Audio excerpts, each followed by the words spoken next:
So the last discussion we did was on March 19th, and I was actually dreading this discussion. I think just because the March 12th one didn't go great, and I actually had only gotten the Schoenberg article that morning because I couldn't find it anywhere else.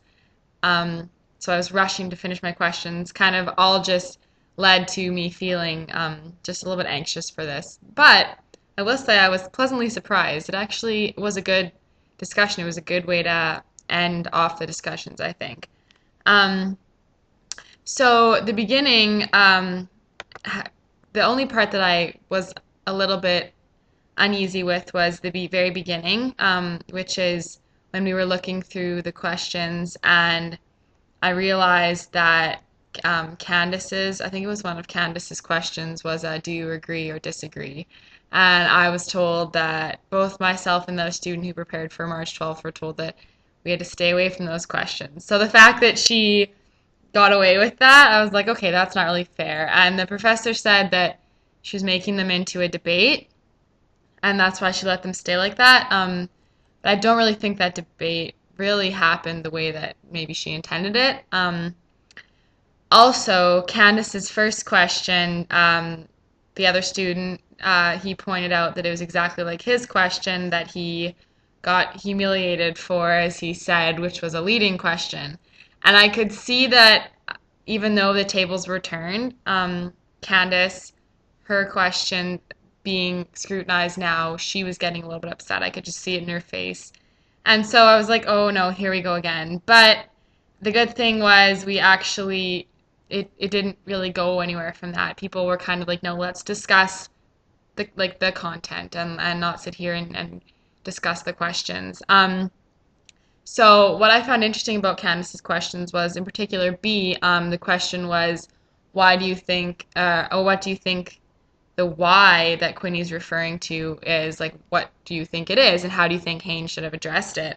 And this was actually like a big discussion topic because people looked at it from a lot of different ways. When I looked at the why, I thought of it as he doesn't discuss why we should care about HIP. He doesn't really discuss why it is the way it is. So he says, this is the way it is, and just deal with it, but he doesn't let us say why, right? But others wanted to know kind of why do people perform that way and why is it like part of the past, and there was just different ways at looking at the why, and it created quite a discussion.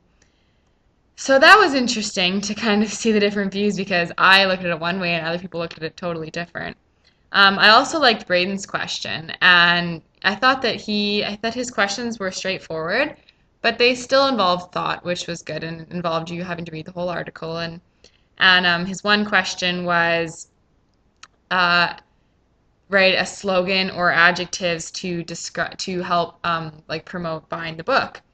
And so I had come up originally with the slogan, but basically it was just a bunch of adjectives, an eye-opening yet easy and informative read for the knowledgeable musician. So I sort of just shortened it to adjectives of eye-opening and an easy read because I think that that's both big parts of what it is. For me, it was eye-opening because I never had really been introduced to this topic before. And so I thought that that was a good word for describing it and a good adjective. And then it was also an easy read. It wasn't hard to really follow along with what he was saying. So I also found it interesting that we talked about who it should be written for or who we would try and sell it to. Because even though it says it's supposed to be for musicians and non-musicians, I just can't see non-musicians really caring about it at all. And I think that I found it interesting when the professor said we should be giving it to teachers because that was my thing. Like my teacher never even told me any of this. And so if my teacher's not telling me, how many other teachers out there don't know? And then, it's kind of impossible to play that way, even if you as the student maybe do have some knowledge on it. Because if your teacher doesn't, then, you are forced to go with what your teacher said. So relating it back once again to the cone of learning, I think that I remember a lot more just because it was only like a few days ago.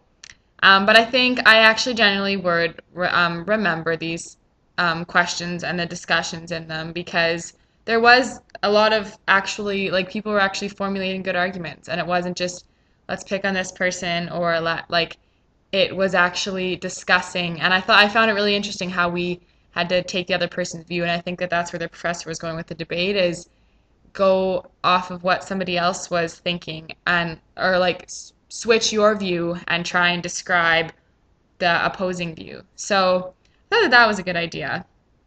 So as far as the discussions go, I'm actually glad we wrapped it up with a good one, and it left the discussions on a good note.